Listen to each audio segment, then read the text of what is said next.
The skies over Caldera Prime burned gold and crimson, as if the atmosphere itself had caught fire. Sergeant Damon Knox sprinted through the war-torn streets, pulse rifle gripped tightly across his chest. Fires raged unchecked. Explosions in the distance sent shockwaves through the cracked duracrete, and overhead, colony shuttles screamed into the stratosphere, packed with terrified civilians. "Evac Site Theta is gone!" Damon shouted into his comm, weaving between debris and scorched wreckage.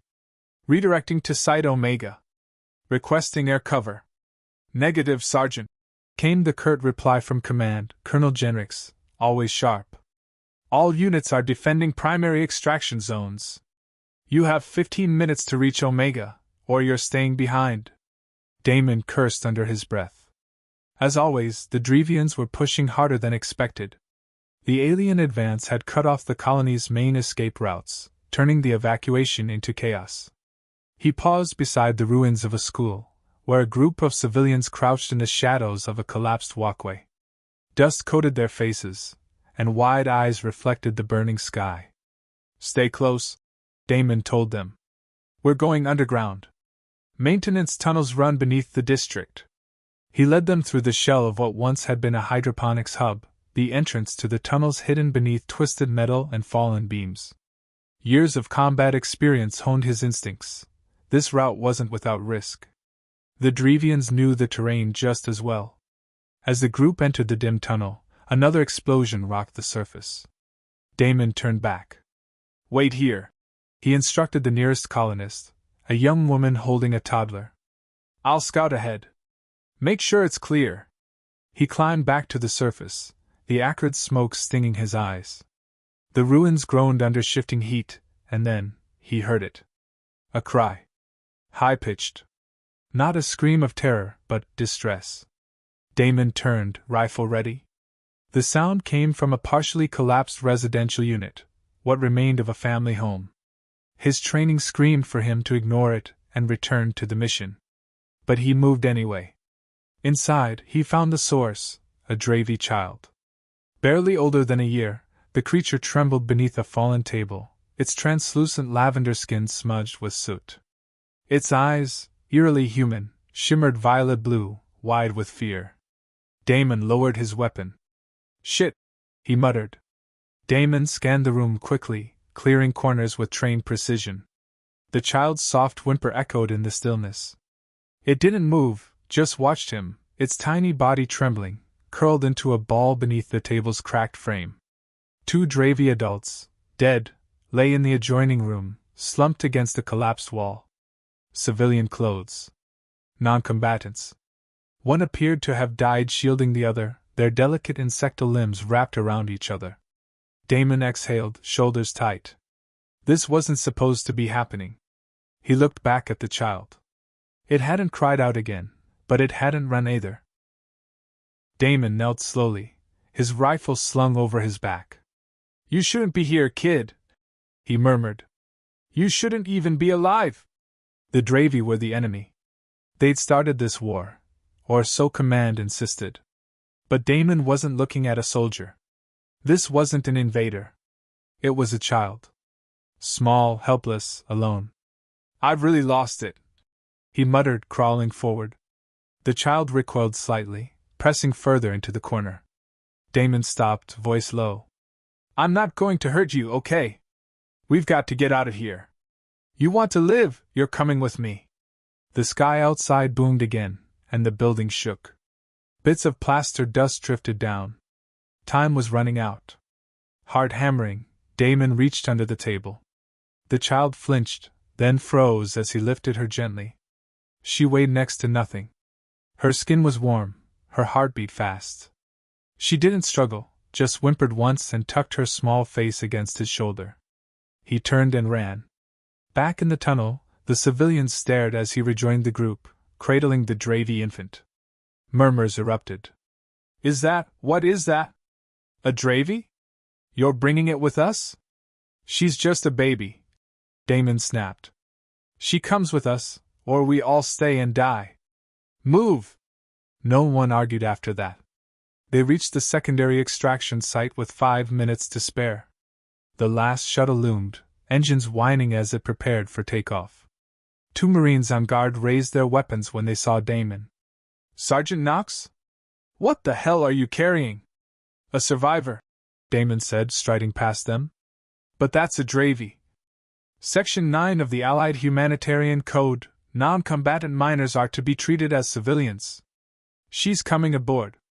The Dravy child clung tightly to him, her clawed fingers curling in the folds of his armor. As the shuttle lifted off, Damon took a seat in the rear. The child was quiet now, blinking up at him with those large violet eyes. Her skin shimmered faintly in the cabin light, and her breathing slowed as she drifted into sleep against his chest. He looked down at her. "Guess I'm really doing this," he whispered. "You're safe now." But even as the stars stretched into motion around them, Damon knew this decision would follow him far beyond the battlefield. And there would be a price. The shuttle docked with the Solstice Dawn, a mid-range coalition cruiser outfitted for evac operations. As the ramp lowered, Damon stepped out, the sleeping Dravy child nestled in his arms. He made it 3 steps onto the hangar deck before the reception turned cold. A wall of Marines met him, rifles slung but hands hovering close to triggers. A lieutenant with a pinched face stepped forward. "Sergeant Damon Knox, report to Captain Sorrell immediately." The officer's eyes flicked down to the bundle in Damon's arms. "That subject will be transferred to secure containment." Damon's arms tightened instinctively. "She's not a subject," he said sharply. "She's a refugee. That's not your call to make, Sergeant." The lieutenant gestured, and 2 personnel stepped forward carrying a containment pod, cold, sterile, more a prison cell than a cradle. The Dravy child stirred at the tension and clung tighter to Damon's vest, letting out a soft, frightened chirp that pierced the surrounding silence. "At least let me come with her," Damon said, voice lowered. "She just lost her family. She's terrified." The lieutenant hesitated, then gave a curt nod. "Fine. Both of you, medical containment. Captain Sorrell will meet you there."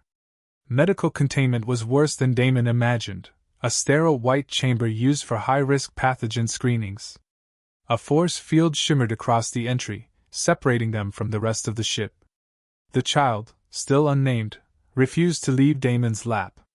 Any attempt to separate them was met with desperate, pitiful sounds. "Can she speak?" one of the medical officers asked.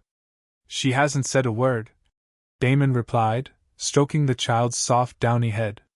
"But she's alert. She watches everything." "Keep her calm," the officer said. "Scans show normal vitals, no pathogens, but Central Command still wants a full evaluation." Damon waited until the room cleared before speaking to the child softly. "You need a name," he said. "I can't keep calling you kid." Her eyes shimmered again, reminding him of twilight stars over the oceans of Arcadia, a place he hadn't seen in years. "Lyra," he murmured. "How about that?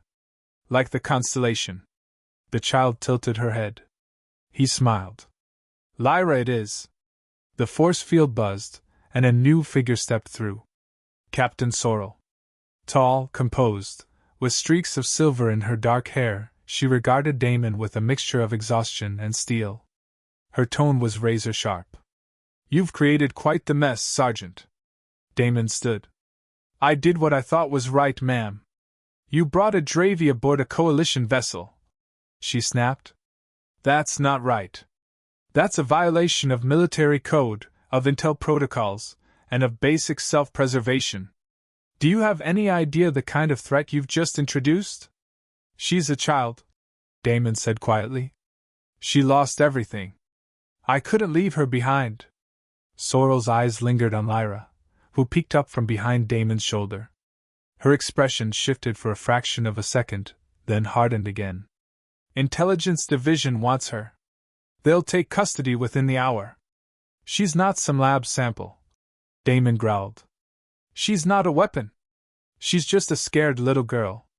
"You're not her father, Sergeant," Sorrell said, turning on her heel. "And this isn't a daycare. You're confined to quarters until further notice." The door hissed shut behind her, leaving Damon and Lyra alone again. She looked up at him, clearly sensing something had changed. Her small hand reached up and gently touched his face. "You're not going anywhere," he said quietly. "Not if I can help it." The hours crawled by in the containment room, lit only by soft overhead lights. Damon sat on the bench, Lyra curled up against him. She refused to sleep unless his hand was resting on her back, as though she feared she might vanish the moment he looked away. Medical personnel returned intermittently, scans, blood samples, genetic sequencing, but each time they tried to separate Lyra, she would grow frantic. Damon stepped in more than once to intervene, standing firm until the scans were done with her still in his arms. "She's forming an attachment," the chief medic said, frowning. "Unusual for Dravy younglings." "Maybe not as unusual as you think," Damon muttered. Night cycle fell across the ship, if such a thing existed in space. The lights dimmed slightly in the room to simulate rest hours. Damon was just beginning to nod off when his comm unit chirped once, an encrypted message. Not Coalition protocol. He frowned. Military channels didn't allow for unlogged personal encryptions. The message was short. Just a line of cold, calculated text. "Return what you have taken. She is mine." Damon's blood ran cold. No sender ID. No traceable signature. But the implications were clear. Someone knew he had Lyra. Someone wanted her back. Another message arrived seconds later, same format, same encryption. "Respond, or she dies." He glanced down at the child. Lyra stirred, ears twitching in her sleep, her breathing shallow and uneasy. Damon swallowed hard, tapped the keypad. "She's safe." "Who are you?" The response came almost instantly. "I am Commander Viral of the Dravy Dominion. You have my daughter. I want her returned." Damon stared at the words. Not just a child. Not just a civilian. A Dravy commander's daughter. Which meant political stakes, possibly military. His decision to rescue her had just shifted from controversial to catastrophic. He replied cautiously. "She's unharmed. I found her alone during evacuation." There was a long pause this time. Then, "Why would a human soldier risk his life to save a Dravy child?" He looked at Lyra, still asleep, nestled in his lap. "Because she needed saving." No reply came. The silence was louder than any gunfire Damon had heard on the battlefield. Lyra stirred, her hand curling tighter around a fold in his uniform. "Looks like your mom's looking for you, kid," he whispered. "And I've just made things a hell of a lot more complicated." He stared into the dim light, wondering what he just started. Because whether he liked it or not, he wasn't letting Lyra go, not to the labs, not to command, and not to a warlord, no matter what her bloodline said. She was his responsibility now. And whatever lines he had to cross, he'd do it again. The next morning, Damon was summoned, not to the brig, as he expected, but to intelligence. The summons was labeled as a routine debriefing, but nothing about his situation felt routine. He left Lyra under temporary medical supervision, only after promising her he'd return soon. She had clung to his arm until the last moment. He arrived at Subdirector Elara Vale's office and was met by a cool stare from behind a sleek, glass-surfaced desk. Vale was known aboard the Solstice Dawn as someone who preferred leverage to weapons, a master of threats veiled in politeness. "You're aware you've violated multiple regulations, Sergeant?" she said by way of greeting, not looking up from her data pad. "I expected as much," Damon replied, standing rigidly at attention. "And yet you don't appear very concerned." "I'm more concerned about her," he said simply. Vale finally looked up. "Interesting. A Dravy child earns the loyalty of a decorated human soldier. That's unexpected." Damon stayed silent. "We've intercepted your encrypted messages," Vale continued, her tone sharpening. "Commander Viral. Dravy High Command. Quite the contact you've made." She tapped her console, and Lyra's medical scans flashed on a nearby wall. "Do you know what she is, Sergeant?" "A child. She's a potential diplomatic catastrophe. The daughter of a military commander. If Viral learns we have her, It could jeopardize the ceasefire talks. She already knows, Damon said evenly. She's the one who contacted me. Vale smiled thinly. Then you'll help us. Help you do what? Negotiate. Under our control. You'll respond to her again. Set up a meeting. We'll take care of the rest. You want me to lure her into a trap? Exactly, Vale said without hesitation. Bring her in. High Command wants leverage. Damon's jaw tightened. And if I refuse? Then you'll be court-martialed, stripped of your rank, and she, Vale flicked a finger toward Lyra's file, becomes property of Division 12. You won't see her again. The threat cut deeper than he expected. Vale stood, walking slowly around the desk until she was beside him. You already crossed one line by bringing her here, Knox. What's one more? Damon said nothing. He returned to the containment room an hour later. Lyra sat on the floor, fiddling with a small puzzle cube a medic had given her. When she saw him, she lit up, not with words, but with a chirping sound and a delighted expression that pierced straight through the fog of pressure and impossible decisions. He sat down beside her. You really are going to get me killed, aren't you? He murmured. Lyra chirped again and leaned against his side. That night, long after the ship's corridors fell silent, Damon used a secure terminal in a maintenance bay. One he knew wouldn't be on Vale's monitored channels. He sent a short message using the same encryption Viral had used. Intelligence compromised. Trap planned. Don't trust anyone but me. Need new meeting point. He stared at the blinking cursor, aware of the weight of what he'd just done. If Vale found out, he'd be branded a traitor. But in the silence of the empty corridor, Damon knew one thing with absolute certainty. He was done letting other people decide what Lyra's life was worth. The reply came an hour later, brief and efficient, Dravy style. New location, Outpost Zeta 9, Asteroid Field Breland's Halo. Come alone. No tricks. No traps. Bring my daughter. Damon committed the coordinates to memory, then deleted the message. His pulse thudded in his ears. Breland's Halo. A graveyard of derelict mining stations and magnetic storms. The perfect place for a secret exchange, or an ambush. The next day, Damon made his move.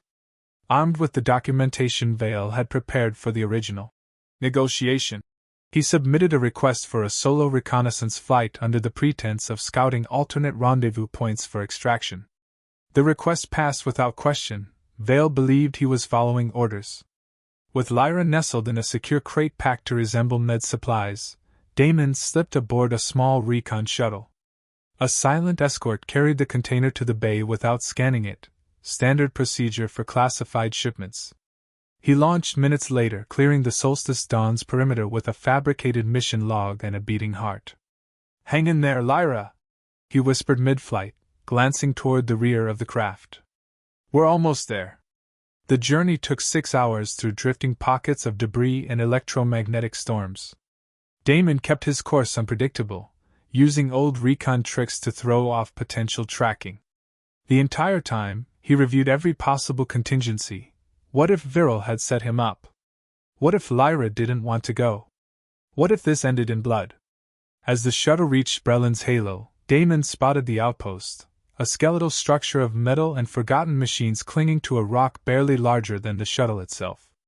The place looked dead. His sensors picked up a single life form inside. Looks like she came alone, he muttered. He released Lyra from the container. She blinked at the dim cockpit lights, then looked up at him and chirped once, unsure. Just stay close to me, he said, adjusting the scarf around her tiny shoulders. We're going to see your mother. The docking bay cycled open with a hiss. Damon stepped out cautiously, Lyra nestled in one arm, rifle slung but not drawn. She was there, tall, imposing, and unmistakable. Commander Viral. Her skin was a darker lavender than Lyra's, but the resemblance was undeniable. She wore Dravy battle armor lined with pale silver filaments, and though her weapon was drawn, her eyes, identical to her daughter's, were fixed on Lyra, not Damon. One wrong move, she said in heavily accented English. And I and you. I came alone, Damon said, slowly raising his free hand. She's safe. Viral's eyes softened, not much, but enough. Lyra peeked around Damon's arm and let out a soft, surprised chirp. Her tiny hand reached toward the tall Dravy woman. But she didn't leap into her mother's arms. She looked uncertain, hesitant. Viral stepped forward, then stopped, visibly restraining herself. What have you done to her? She asked, voice trembling, not with anger, but pain. Nothing, Damon said. She's just scared. It's been a hell of a few days. A faint alarm flickered on Damon's wrist calm passive scan. A Coalition patrol vessel had entered the field. He turned, checking the direction. We need to move, he said. Someone's close. Viral didn't argue. She gestured toward a sealed corridor behind her. Follow me. There's a shielded chamber below. Together, they disappeared into the depths of the station, Lyra cradled tightly between them. Neither spoke until they reached the security room, sealed by triple-lock magnetic bolts. I warned you not to bring others, Viral said sharply. I didn't. They must have followed the shuttle's flight path, Damon replied. They'll sweep the area. The room fell silent as the tension simmered between them. You risked everything, Viral said finally, watching him. Why? Damon glanced at Lyra, who was nestled safely in his arms, finally falling asleep. Because it was right, he said. For the first time, Viral didn't argue. The security room was dim, lit only by flickering control panels and the faint blue glow of a backup power cell. Viral paced restlessly while Damon sat near the wall, Lyra still cradled in his arms. She had finally fallen into a deep sleep, exhaustion overtaking fear.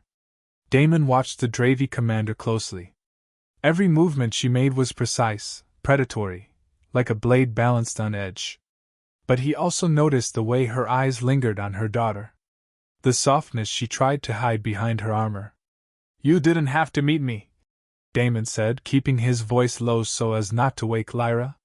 You could have sent soldiers. I nearly did, Viral replied, her back to him.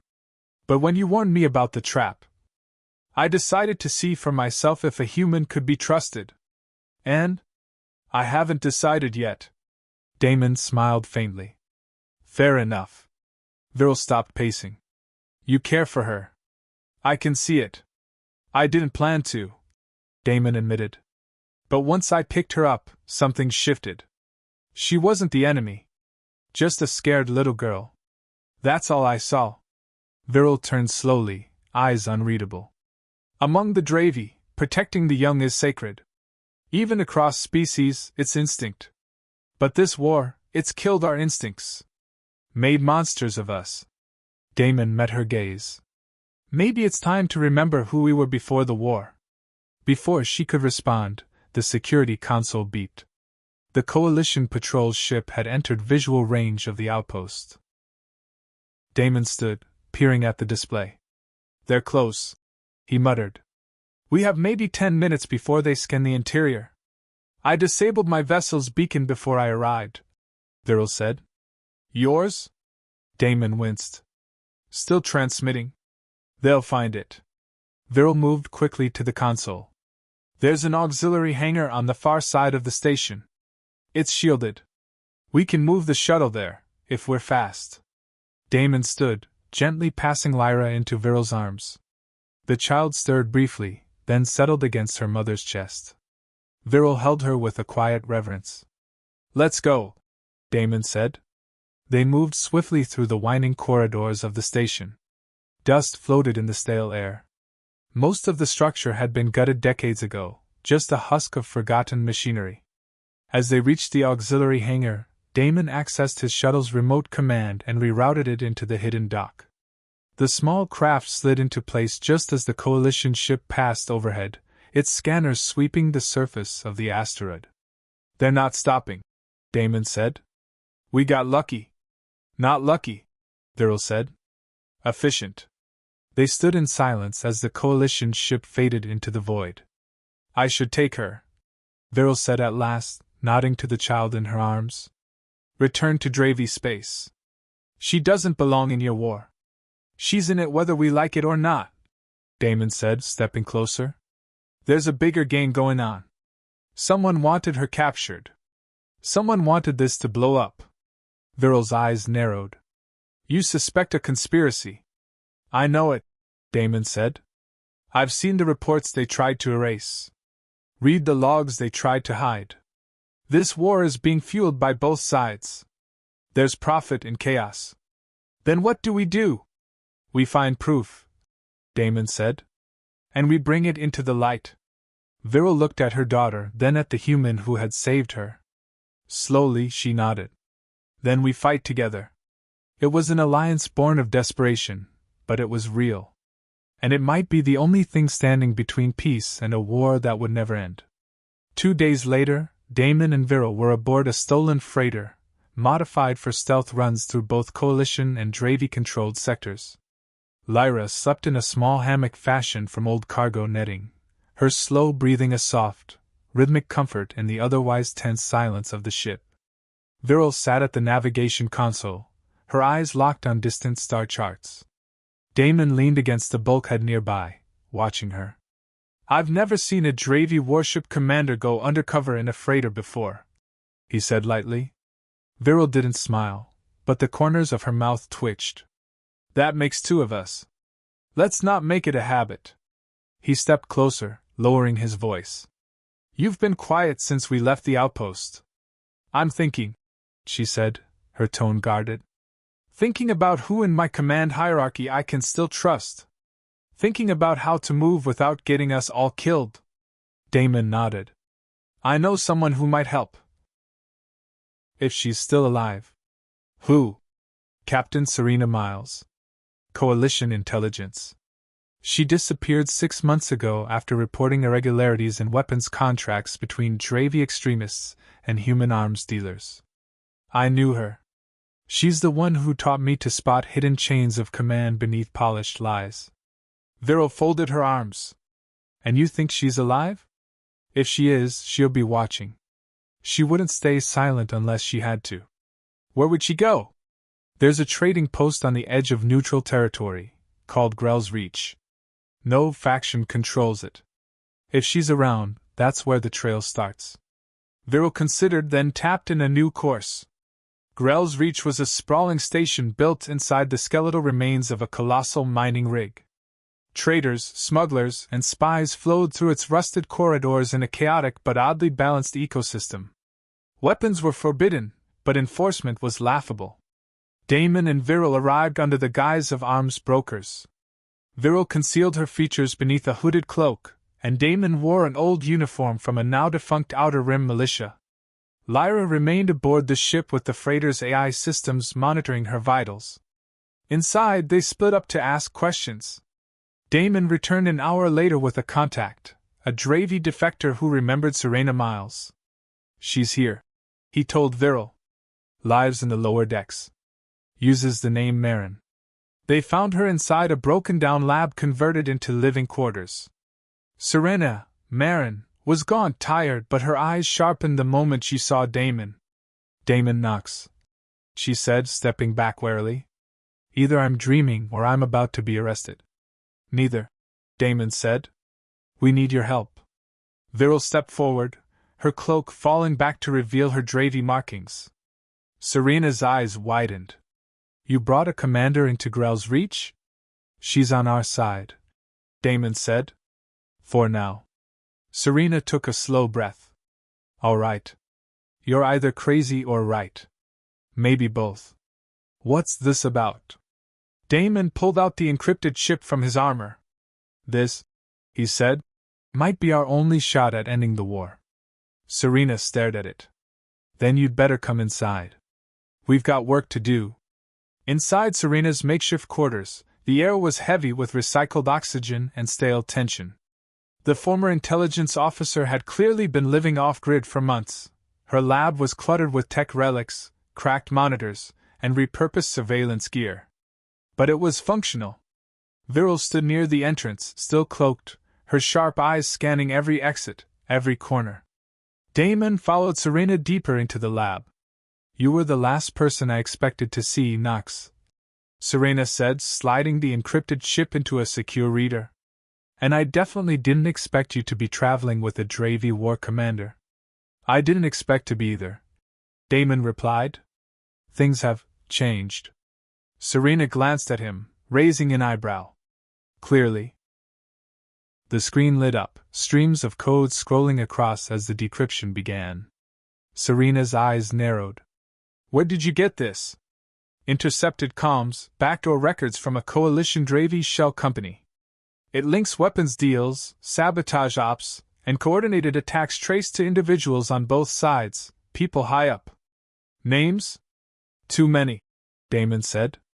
And one in particular, Marshal Relin. Serena's hands froze on the keyboard. Relin's still in play? You knew? I suspected, she said quietly. He's one of the architects. A believer in endless conflict. He once said peace was a lie soldiers tell themselves between battles. Viral stepped forward, her voice flat. I know that name. Relin supplied Dravy mercenaries during the siege of Vedrix. Half my fleet was wiped out because of a weapons delay. I thought it was incompetence. Serena turned. It was strategy. Controlled losses. Enough to prolong the war, not end it. As the decryption completed, thousands of files unfurled, video feeds, payment records, intercepted calls. Serena quickly backed it up on a local drive. This is enough to start an internal investigation on the coalition side, she said. But on the Dravy front, Viral answered coldly. I know someone. High Marshal Irix. He's old school, loyal to the core. If he sees this, he'll act. We'll need a secure way to reach him, Damon said. We can't transmit this over public channels. We won't, Serena said. We'll deliver it in person. Suddenly, a high-pitched chirp echoed from Damon's comm, an alert from the freighter. He tapped it. Intrusion detected. He and Viral exchanged glances. Lyra! Without another word, they bolted from the lab. Damon sprinted through the corridors of Grell's Reach, Viral beside him like a shadow. They reached the dock to find the freighter's ramp down, and two figures in combat gear attempting to bypass the internal door. Move! Damon shouted. Viral was faster. In one fluid motion, she vaulted over a cargo crate and took the first attacker down with a blow to the neck. Damon tackled the second before he could raise his weapon. Who sent you? He growled. The merc spat blood and sneered. She doesn't belong to you. You're just a pawn, human. She's worth more than you can imagine. Damon knocked him out cold. They entered the ship to find Lyra huddled behind the pilot's seat, wide-eyed and shaking. He swept her up into his arms, holding her tight. You're okay, he whispered. You're safe. Viral watched, her expression unreadable. But there was something new in her eyes, gratitude, and perhaps something deeper. We're out of time, Damon said. They found us here. Then we take the fight to them, Viral answered.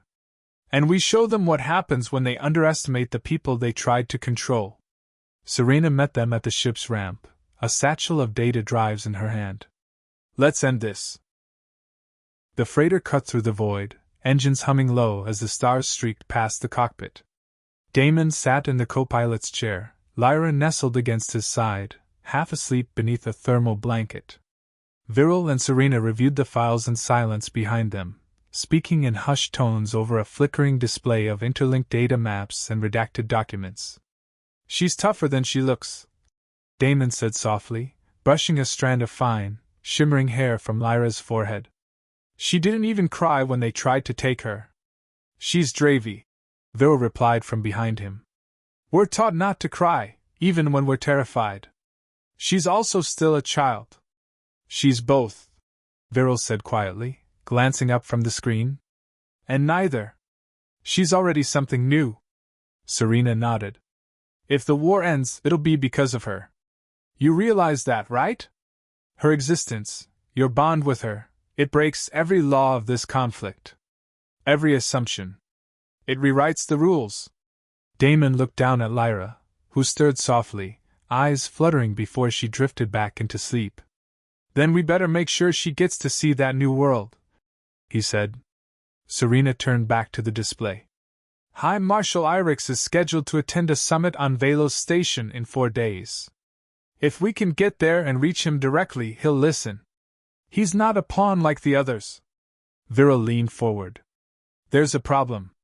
Velos is a joint oversight station. Half Coalition, half Dravi Command. It's heavily guarded, both sides suspicious of the other.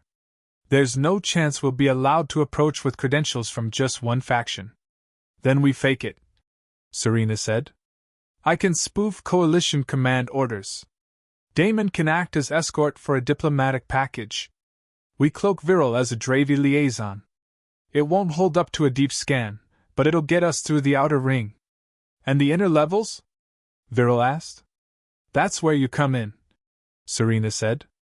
"You still have high command access buried in your DNA signature. It'll get us into the summit floor." Damon nodded. "What happens if they catch us before we reach Irix?" "Then we fight our way out," Viral said deadpan. "And you owe me another ship." The tension lifted slightly with the shared smile. They spent the next 2 days preparing. Serena forged access credentials and crafted a diplomatic narrative. Damon recalibrated the freighter's ident signature, while Viral reworked the cargo bay into a secure chamber in case Lyra had to be hidden. Lyra herself adapted quickly, learning new words at an alarming rate. Damon began teaching her basic English phrases, and Viral countered with Dravi equivalents. At one point, she pointed to a star outside the viewport and said, "Light." "Very good," Damon said, proud. "Zyrith," Viral added. "That's the Dravi word for it." "Zireth," Lyra tried. Then added, "Light." Damon and Viral exchanged a look, something unspoken passing between them. Hope. The final approach to Velos Station was tense. The outer ring hailed them, requesting credentials. Serena sent the forged ident codes while Damon kept one hand near the manual override. Seconds ticked by. Then, "Access granted? Proceed to docking bay 7. Viral exhaled slowly. "We're in." Damon glanced at the small Dravi girl resting beside him, unaware of the storm about to unfold. "We've come this far," he said. "Let's finish it." Velos Station shimmered like a star-wrapped citadel, floating in geosynchronous orbit above a blue-tinted gas giant. Its architecture blended Dravi and Coalition design, a rare collaboration. But the harmony was superficial. Inside, security was tight. Mistrust hung thick in the air. As they descended into docking bay 7, Damon adjusted the polished officer's uniform Serena had crafted for him. Viral wore a long cloak with Dravi diplomatic insignia, her posture perfect, her expression blank, a mirror of every stiff-limbed official she'd once despised. "Remember," Serena whispered as the airlock cycled, "we're dignitaries. Speak little. Walk like you belong." Lyra had been left hidden in the freighter's reinforced crawlspace, watched over by the ship's AI and a compact sensor jammer. If this went wrong, she'd be safe, for a little while. They stepped into a gleaming corridor lined with guards in dual-colored armor, blue for Coalition, silver for Dravi. A human officer approached, scanning Damon's credentials. "Commander Relian of the Coalition Diplomatic Corps," Damon said calmly, handing over the forged documents. "Here to deliver a private package to High Marshal Irix under Directive Theta 7. The officer inspected the file, eyes flicking to Viral. "She is my counterpart," Damon added smoothly. "Ambassador Veska of the Dravi Outreach Division. This is a joint diplomatic handoff." The officer hesitated, then nodded. "You're cleared. Escort units will guide you to Sector 12. As they passed through the central atrium, Damon took in the scale of the summit. Delegates moved in cautious clusters. Holograms projected peace banners in both languages, but the eyes that watched from balconies and upper corridors betrayed suspicion. Inside Sector 12, Serena accessed the secure console and uploaded a tracer file linked to the encrypted data set. "This is our contingency," she whispered. If we're taken, the files get broadcast to the top 50 officials across both factions. You've thought of everything, Damon murmured. I used to be good at this, she replied. High Marshal Irix arrived minutes later, flanked by aides. The Dravy officer stood tall, his horns adorned with ceremonial rings. His eyes scanned the room, sharp and unreadable. Viryl stepped forward, pulling back her hood. Irix froze. Viryl? He said, the sternness in his voice cracking. You're alive? She bowed her head once.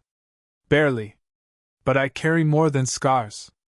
Irix motioned his aides out of the room. Damon stepped beside her and activated the portable projector. Dozens of files burst to life in the air: transaction logs, intercepted comms, surveillance footage of secret meetings between known warmongers.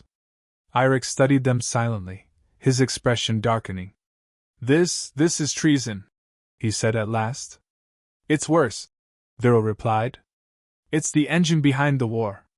The reason it never ends. And what do you want of me? Expose it. Announce the truth to both commands. End their control. Irix stared at her, then Damon. You asked me to tear down the very foundation of our command structure. Damon's voice was calm. We're asking you to save it, before it burns. Before Irix could respond, the door slammed open. Marshal Relin entered with armed guards. You should have stayed dead, Viryl. Guns raised. Damon's hand hovered near his sidearm. Viryl stepped in front of the projector. Irix stood between them, his voice thunderous. Stand down! No one moved. Tension crackled. A single twitch could ignite it all.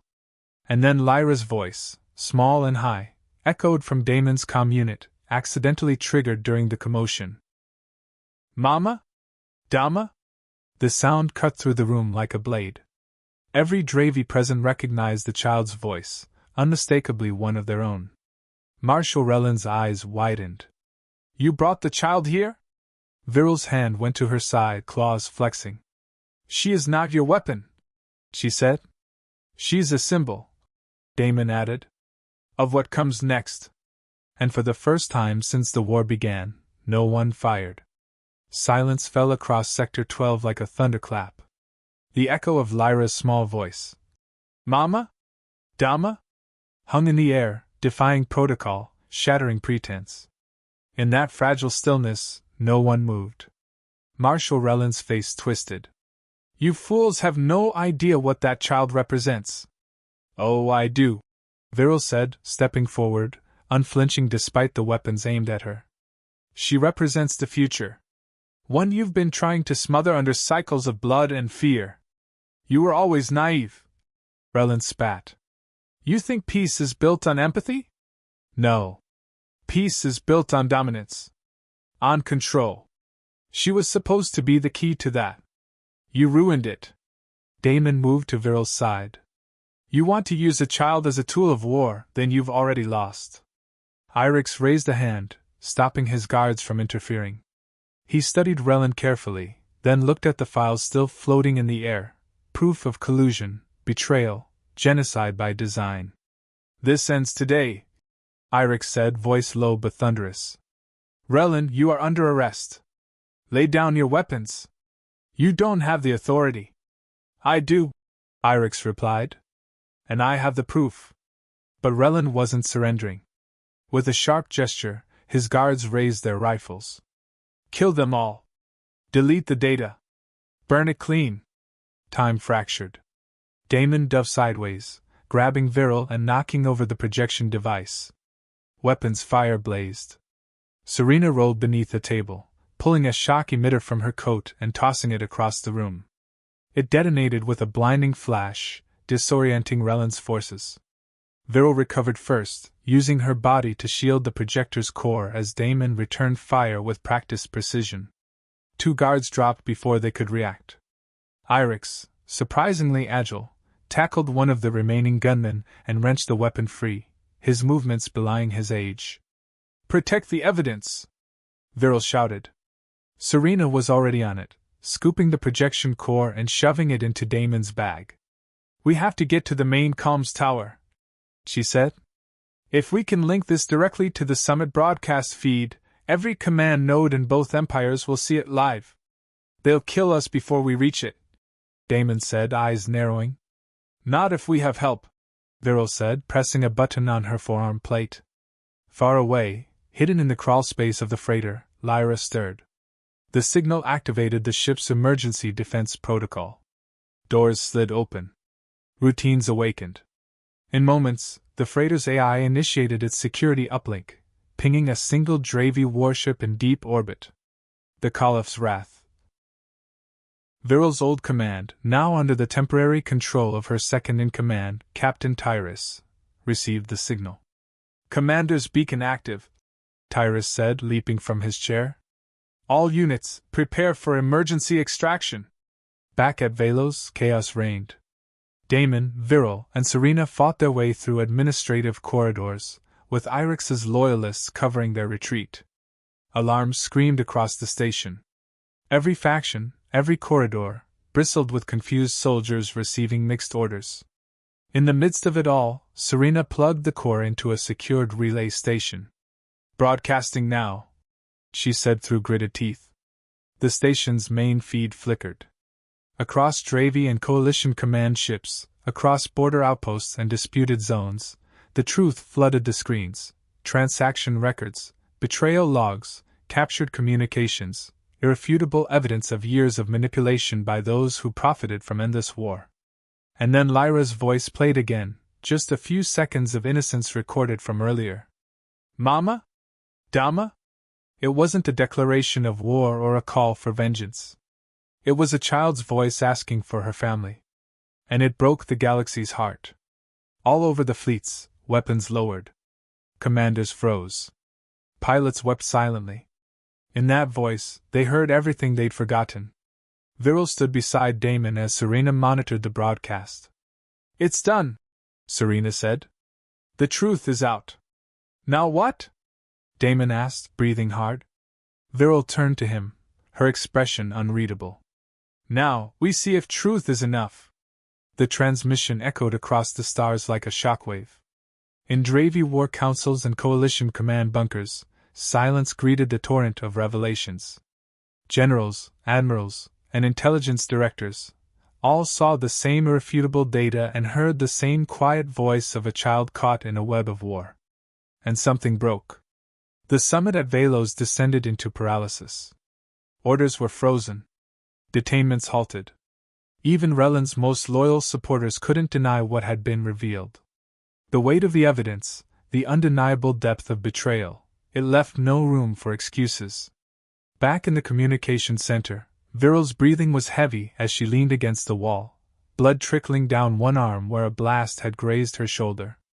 Damon moved to her side, gripping her elbow for support. You're hit. It's nothing, she said automatically, her voice rough. You always say that, he replied. Because it's always true. They both smiled, just a little. Serena sealed the terminal and activated a feedback loop, destroying the projection core. No one's editing that message now. It's permanently on the record. Irix rejoined them minutes later, flanked by his now loyal guards. He looked tired, yet something in his bearing was more resolute than before. You've lit a fire, he said, addressing all three. But be warned, this won't bring peace overnight. The rot goes deep. Some will deny it. Others will retaliate. They'll try, Viral said. But they've already lost control of the narrative. Irix nodded. You've done something no soldier, no diplomat, no treaty ever could. You've reminded the galaxy what this war cost us. Damon looked toward the docking bay, where the freighter's AI had initiated warm-up procedures. We need to get Lyra out of here. She's still a target. You'll be safe aboard the Caliph's Wrath, Irix said. Captain Tyrus is en route to dock. Take her there, regroup, rest. You've done enough. No, Viral said quietly, her eyes fierce. Not yet. We've exposed the conspiracy, but the architects are still alive. Relan escaped in the chaos. And the others who helped him, they'll slither into shadow. Then we hunt them, Damon said simply. Serena looked between the two of them. You're both insane, you know. Probably, Damon replied. But it worked. They reached the freighter minutes later. Lyra was awake and waiting in the cockpit, her tiny hands pressed against the viewport. When she saw Damon and Viral, she let out a delighted chirp and scrambled into Damon's arms the moment the ramp lowered. You okay, little one? He asked. She nodded sleepily. Dama. Mama. Viral approached, and Lyra looked between them, then stretched her arms outward, touching both their shoulders at once. Family, she said carefully. Damon met Viral's eyes over the child's head. She didn't correct Lyra. Neither did he. As the freighter lifted off from Belos Station, escorted by Caliph's Wrath, a new chapter began. The war wasn't over. But the illusion was shattered. And in its place stood three fugitives turned firebrands, willing to fight not for conquest or revenge, but for a future where no child would be used as a weapon. The galaxy was watching now. And it would never see them the same way again. The Caliph's Wrath was everything Damon imagined a Dravy command cruiser would be, sleek, predatory, and powerful. Its corridors pulsed with dim blue light, like veins beneath armor. Though it was a warship, its silence felt sacred, as if it honored the ghosts of those who had served aboard. Captain Tyrus, Viral's second-in-command, greeted them on the hangar deck with a sharp Dravy salute. Commander, he said, his voice taut with emotion. We thought you dead. I was close, Viral said. But I've returned with more than scars. She stepped aside, revealing Lyra nestled in Damon's arms. Tyrus's hardened expression softened. The child, the rumors were true. They're more than rumors now, Damon said. She's the reason we're all still breathing. Tyrus looked between the three of them, something unreadable flickering in his eyes. You'll find things have changed, Commander. Some of the crew were skeptical of your alliance with a human. But after the transmission, your name is being spoken like a war hymn. They were led to Viral's old quarters, untouched since she'd gone missing. The moment the doors slid shut, Lyra hopped from Damon's arms and began exploring, chirping curiously at the weapons on display and the tactical models arranged like trophies. She remembers this place, Viral said, watching her daughter fondly. She should, Damon replied. It's home. Later that night, the three of them sat together in the command chamber, joined by Serena via secure comm. Rellen's gone to ground, she reported. He's not broadcasting, not moving in any way that our usual channels can track. But he left traces, encrypted signatures, ghost comms, misfires, and shadow networks. Where do they lead? Viral asked. To a derelict weapons platform, Serena said. One you might remember, Viral. The Oblivion Forge. Viral's face darkened. That station was mothballed 5 years ago. Off-grid. No systems, no crew. Exactly why it's the perfect hiding place for a rogue warlord. Damon leaned forward. Then that's where we go. I'm coming too, Serena said. I've commandeered a scout vessel under diplomatic clearance. You'll have backup. They ended the call. Silence settled. You don't have to come, Viral said, glancing at Damon. You've done enough. You really think I'm walking away now? He asked. Lyra climbed into his lap, eyes wide and trusting. You're both stuck with me. Viral studied them, father, daughter, either by blood, then nodded. We end this. Once and for all. The Caliph's Wrath changed course. Toward the shadows. Toward vengeance. Toward the Oblivion Forge. And as the stars shifted outside the viewport, Damon knew one thing with unshakable certainty. He would burn the galaxy to keep this child safe. And beside him, Viral would light the match. The Caliph's Wrath approached the Oblivion Forge in full stealth mode. The ancient weapons platform loomed ahead like a dead god, all jagged plating and silent, sleeping firepower. It orbited a cold, nameless moon in the outskirts of uncharted space, far from patrol routes, cloaked by interference storms. Hard to believe anything's alive in that thing, Damon muttered from the command deck, staring at the decaying behemoth on the tactical screen. Oh, it's alive, Viral said, arms crossed. Relin wouldn't choose a graveyard unless he planned to haunt it. Lyra sat beside her mother in a custom-fitted harness, wide-eyed and quiet. Even she could sense it. Something was wrong here. The ship's hum seemed to change as they neared the forge, like the very air braced for something inevitable. Captain Tyrus stood at the forward console. "We're picking up heat blooms. Internal activity. Systems we thought shut down, aren't." Damon leaned over. "Weapon bays? Charged. Not online, but close." Serena's voice came in over comms, her scout ship hidden behind one of the forge's satellite wrecks. "Whatever he's planning, it's big. He's modified the forge into something worse, a hybrid. Coalition tech fused with Dravi reactor cores. This thing wasn't meant to hold a weapon. It is the weapon. Then we can't let him finish whatever he started," Damon said. Viral nodded to Tyrus. "Ready the strike team." They docked in one of the old maintenance bays, bypassing the main ports Relin would have booby-trapped. The Dravi boarding crew moved with precision, silent, efficient, deadly. Viral took point, her armor enhanced for the zero-grav transitions within the forge's warped corridors. Damon followed close, rifle at the ready. "Reminds me of the old outposts," he said, glancing around. "Only more cursed." "Because it is cursed," Viral replied. "It was designed to wipe entire systems clean in a single sweep. No survivors. No memory." Inside, the forge was a maze of dark corridors and humming cores. Lights flickered. Distant clangs echoed like whispers in a tomb. Serena joined them via side entry, dressed in black infiltration gear. "Security systems adaptive," she warned. "It's learning our routes. We have maybe 10 minutes before it tries to isolate us." "Then let's find the command node," Viral said. "Relin won't be far from the throne he's built."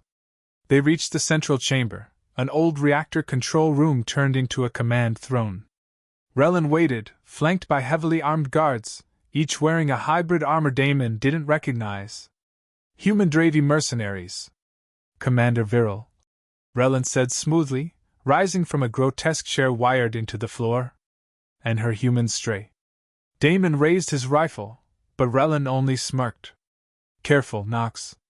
I'm standing in the control nexus. Pull that trigger, and this platform fires on your daughter's ship." Viral's jaw tensed. "You won't win this, Relin. The truth is out." "The truth?" He laughed. "The truth is malleable. The truth doesn't matter if no one survives to speak it." Serena stepped forward. "We have your logs. Your signatures. Your face on camera plotting genocide. You can't erase that. But I can bury it beneath fire." Suddenly, a countdown lit across the wall. 90 seconds. Auto-launch sequence. Serena gasped. "He's going to wipe out Dravi High Command and Coalition's Central Fleet at once." Relin grinned. "And from the ashes, a new order will rise." Damon didn't hesitate. He tackled the nearest merc, knocking him into a console. Viral followed, her claws flashing. Serena dove for the override panel. Gunfire erupted. Chaos. Damon caught a blast to his side but kept moving, charging toward Relin. The warlord drew a concealed blade, but Viral was faster. She launched over the console, intercepting him mid-swing, her armor cracking as their bodies collided. Serena screamed. "I need 30 seconds." Relin broke free from Viral's grip and raised the detonation trigger. "No!" Damon shouted, and fired. The shot punched through Relin's shoulder, staggering him. Viral finished it. Her claws found his throat, swift, clean. He collapsed. The countdown hit 5 seconds. "Serena!" Damon roared. "Got it!" She screamed, slamming the override. The countdown froze. Then blinked out. Silence. Only the sound of breathing, and Lyra's faint voice on Damon's calm. "Dama?" He let out a breath that shook him. "It's okay, sweetheart," he whispered. "We're coming home." The Oblivion forge powered down with a deep, shuddering hum, as if exhaling its final breath. Lights dimmed. Weapons cooled. The last ember of Rellen's war burned out. Damon stood motionless for a moment, chest heaving, as the adrenaline drained from his body.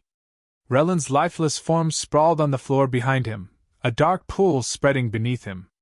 The silence was heavy, deafening.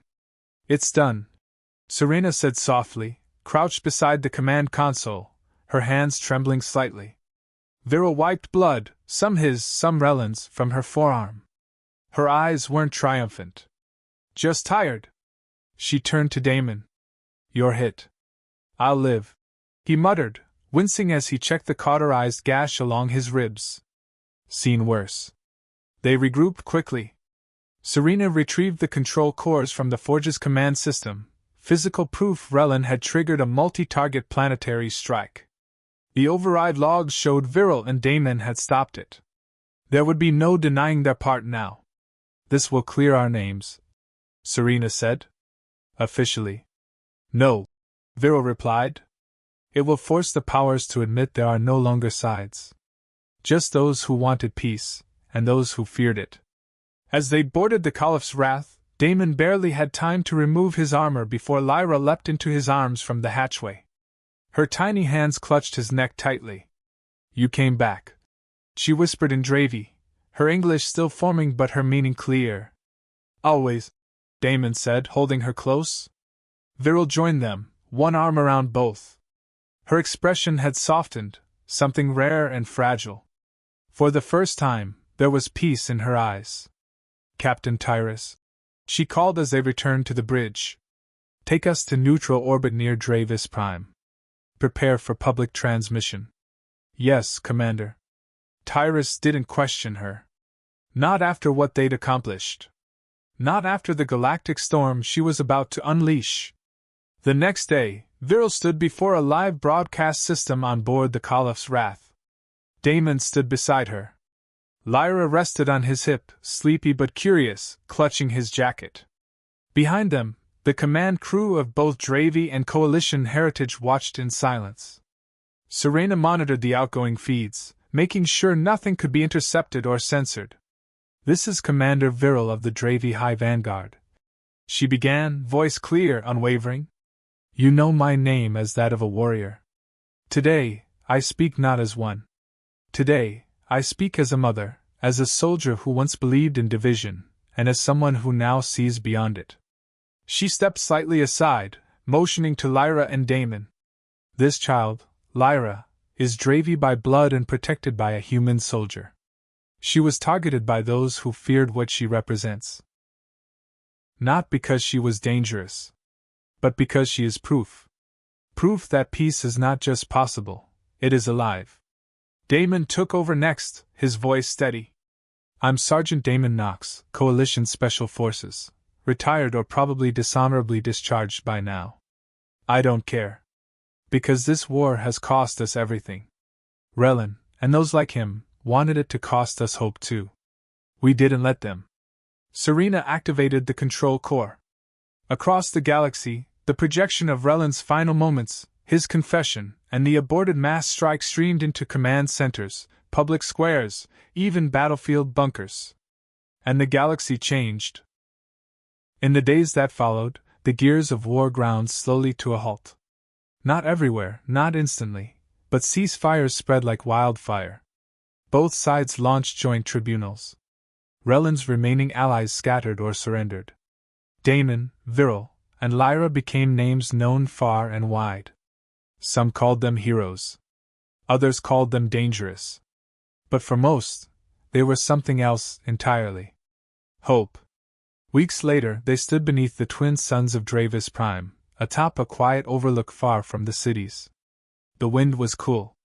The grass soft. "Still think we're fugitives?" Damon asked, leaning back against the hillside, Lyra nestled between them. "Technically, yes," Serena said, smirking from a nearby rock. "But the kind they name monuments after." Viral rolled her eyes. "Please don't let them build one. We're not done yet." "No," Damon agreed, watching Lyra chase a fluttering insect through the grass. "But for the first time in years, we're not just surviving." He reached for Viral's hand. She didn't flinch. Instead, her fingers twined with his. "What's next?" she asked quietly. He smiled. "Whatever she wants the galaxy to be." The days on Dravis Prime grew longer, warmer. The warships that once filled the skies now hovered in silence, or slowly returned to their docks. The world that had known only vigilance and mourning began to breathe again, cautiously, but with sincerity. Viryl, Damon, and Lyra settled into a modest dwelling on a remote coastal ridge. It wasn't permanent, not yet, but it was safe, quiet, and far from the embers of the war they had escaped. Lyra thrived. She learned quickly, her language blending Dravi syntax with human cadence in a way that confused teachers and delighted linguists. She asked questions constantly, about stars, animals, history, and why the galaxy had fought for so long when no one seemed to remember why. Damon often didn't have the answers. But Viryl answered differently. "Because we let fear grow louder than truth," she would say. "But now you get to decide what comes next." One evening, as the sun dipped beneath the water's edge, Damon sat on the porch of their home, a simple fire pit burning beside him. He held a steaming cup of Kavra tea, Viryl's preferred drink, though he'd grown to enjoy its sharp, earthy taste. Viryl joined him, wearing a loose civilian tunic. She sat beside him, knees brushing his. "She's asleep?" he asked. Viryl nodded. "She fought imaginary pirates for an hour and collapsed mid-battle." They shared a soft laugh, letting the silence linger. "Word came from Serena," Viryl said after a moment. "They want us to serve as advisors, on a new cross-faction initiative. Peacekeepers. Cultural intermediaries." Damon took a slow sip. "You want to accept?" "I don't know," she said honestly. "Part of me wants to rest. Part of me can't forget how easily this all nearly burned again." He nodded. "I'd go if you do. But only if Lyra's with us." "She'd be furious if we left her behind," Viryl said with a faint smile. "She thinks every ship in orbit is waiting to take her on an adventure." A long silence stretched between them. Then Damon asked, voice quiet, "Do you think this will last?" "This?" She glanced at him. "The peace? Or us?" "Both." She looked out toward the sea. "Peace will be tested. There are still old scars and those who profit from division. But it's more than a dream now. It's a seed. And seeds grow, even through stone." She turned her eyes on him. "As for us, we crossed every line our people said couldn't be crossed. You saved my child. I chose to stand by you. I think that means we're stronger than anything they can throw at us." He reached for her hand, callous fingers lacing with hers. "You make it sound easy," he said. "It wasn't," she replied. "But that's why it matters." Later that night, Damon checked in on Lyra. She was curled up beneath a blanket made of Dravi weave, clutching a worn plush animal Damon had found in a burned-out trading post months ago. Her breathing was even. Peaceful. He stood watching her for a long time. Then he stepped outside, where Viryl stood watching the stars. "She's dreaming," Damon said. "Wonder what about?" "Something better," Viryl whispered. "Because we gave her the chance." They stood together, quiet beneath the sky that had once burned with war. Now it shimmered with possibility. A new dawn waited, not just for them, but for all who dared to believe that love, unity, and courage could rewrite a galaxy. And together they would meet it.